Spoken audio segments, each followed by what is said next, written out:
welcome back to YouTube. I'm talking to myself mainly. So I have been saying I was gonna do this video for months now. How old are you? My daughter, she's 7 months. So I haven't said I was gonna do. I've been a mom for 6 months. This is all the things that I've experienced, whatever. So as you can see from the title, this is gonna be about my experience ever since having my daughter 6 months ago in November. What life has been like. I also did a Q&A on Instagram, and I asked people what they wanted to know, like about my experience so far, what that looks like, for what it has looked like for me, and if they had any questions. And a couple of people did have some questions. So I did the Q&A like months ago. No, not months. Come on, give yourself some credit. Oh, here it is. Ooh, almost a month ago, and I got some responses. So I'm gonna try to do this. I decided to make the recording spot for this video my daughter's room, because I think that was this was the last place that I did a 3rd trimester update and some things I was expecting and excited for. And you see, we got her room kind of put together. She's been sleeping in here for about 2 weeks. So she started off in a bedside bassinet because her room is on a different level, and I just didn't feel comfortable. Are you pooping? I just didn't feel comfortable with her sleeping on a different level, still breastfeeding, dream feeding through the middle of the night, and just so many things. I'm trying to do this video as quickly as possible before my therapy session. Yes, I'm back in therapy. As a mom, that's something that I said is a non-negotiable for me. I need to be in therapy and make sure that my mental health and mental wellness is good. If you've been subscribed and following with me for a while, you know I started therapy at the top of last year, 2023. Ended up finding out I was pregnant. A lot happened. I got sick, so I kind of put some things on hold. But since becoming a mom, for real, I was like, therapy is a non-negotiable. I need to do that. All right, so let's get into this Q&A. A lot of you had the same questions, so I'm gonna try to get some overarching things. There's some joking questions in here, but one of the first questions I'm gonna answer is, did you get an epidural when you gave birth? If you watch my birthing story video, it's the last video that I posted. I did not get an epidural. I didn't get any medication, and having my baby really made me realize I could do anything like that I ever put my mind to, and I have a really strong, sound mind. So no, I didn't get an epidural for multiple reasons, and I listed the reasons in that other video. Did okra water actually help the baby make its way out faster? No, I didn't try okra water.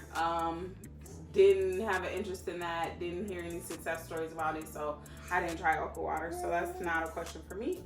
How are you balancing being a new mom with everything else? Business, work, marriage. So I always heard this saying like balance is a myth, balance is a myth. And I don't know if I can say balance is a myth. I will say that your grace for your life and everything that's happening to you is happening to you for your purpose. I will also say that I have been able to build kind of a solid community. My husband is a great help. We do have some solo parenting times, but we support each other 100%. We're taking care of her together, and it's not like I feel like the sole responsibility is on me. When it comes to like working, my husband will step in if scheduling changes happen. We are like on top of it with each other. As far as business, I had to ask one of my clients, actually, I was like, hey, if my daughter needs to come with me sometimes, is that okay? And they're like, that's perfectly fine. Like, she's fun to be around. Like, people know and understand, especially if circumstances change or whatever. But I would say for me, it's definitely been a huge learning curve. I would say our marriage is kind of taking a hit. I'm gonna be honest. We have to put in a lot of extra effort with each other, with loving each other, and just making sure that we remember, like, we got together for a reason, and she's just another reason on top of that. What's something you were afraid of in parenthood that you're succeeding at? I was just afraid that I would get, like, burnt out really easily. I was afraid that I would be a mom that did not get attached to my child, if we're being honest, because some situations, some moms realize, like, maybe this wasn't for me. I pray for a child. It's not what I really want now. But I'm happy that our relationship, we're really attached. She's my little girly girl. Yeah, you are. You're so precious. But I'm just happy to be able to be there for her and, like, just not be detached. Because knowing my history, I would, like, I don't know. It's kind of hard to answer that question. I'm going to come back to that. Am I struggling with postpartum depression? Postpartum depression, yes. It's an ongoing thing. It's back and forth. Again, my daughter is 7 months, so I'm 7 months postpartum, and I'm still dealing with things. In my opinion, postpartum depression is due to your hormones and things trying to regulate and all of that in your body again. However, I think it's the things that happened around you after you have your child. Like, if you feel like you're not being supported, if you feel like you don't have enough resources, if you feel stressed about having to work and do all these other things, clean your home, I feel like those are the things that cause you to go into that depression, or go into, am I good enough? Am I able to keep up? Or am I able to do everything that I need to do and take care of my baby? I think that, coupled with the hormones regulating and your body getting back in tune, that's what causes the postpartum depression. So I did struggle a little bit with postpartum. That's why I was like, therapy is a non-negotiable. I have to get in therapy. I have to have a licensed professional help me out with every situation, everything that I'm doing. You cannot talk? You want to say something? How did you prepare physically and mentally for becoming pregnant? So physically preparing for pregnancy, I did a lot of, I changed a lot of my eating habits. I changed what I ate, when I ate, and I also tried to work out a little more, just a little bit. I didn't do anything too crazy. Walks and runs randomly, or some at-home workouts. I incorporated a lot more greens into my diet. I started juicing. And I did oil pulling. So oil pulling is like where you put coconut oil in your mouth for like 10 minutes before brushing your teeth. And I just did oil pulling. I think that helped me out a lot with wanting to become pregnant. Mentally preparing for pregnancy,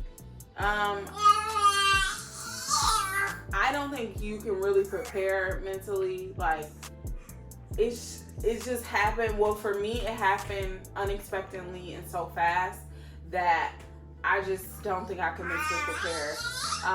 You will be tired physically when you're pregnant, so you're always gonna need to sleep and need to hydrate. So just be mindful of that when that comes. Simple question: how are you doing? I am doing okay. Every day is different.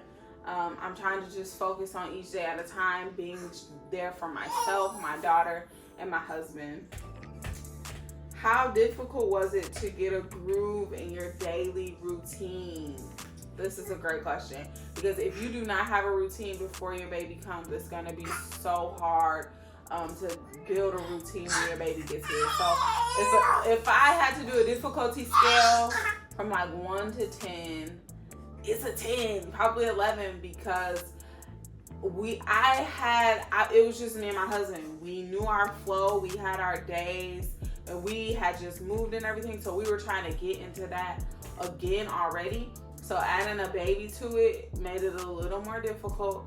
Not saying it's impossible, it's just very difficult to set things in stone. But now that she is kind of older, she's 7 months, she does kind of have a schedule as far as eating and naps and all of that. So it is kind of easier to get into that routine.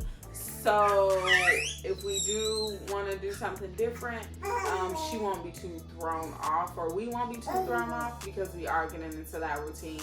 So like every Tuesday we FaceTime family members. On Wednesday she goes outside, she does something special. Thursdays we go to church sometimes, or we know we're watching church. So just adding her to the flow was a little difficult at first, but now that she's getting older, we're learning how to get into that flow. I said I was going to go back to a question. What's something that you were afraid of in parenthood but are succeeding at? I was afraid that I would not be able to give her enough attention, because I knew that I had to work and I had business and I have serving at church and just all these things, and I was afraid that I wouldn't be able to give her enough attention and love. And I think, what do you think? I think we got the attention. I agree. I think we got the attention and love down. You think so? Yeah. So hopefully I answered all of the questions. Let me know if you want any more questions answered as far as breastfeeding, because I am still breastfeeding and pumping. Yeah, but thanks for tuning in. If you want to know more, of course, comment. Let me know what you'd like to see. And come back for the next video.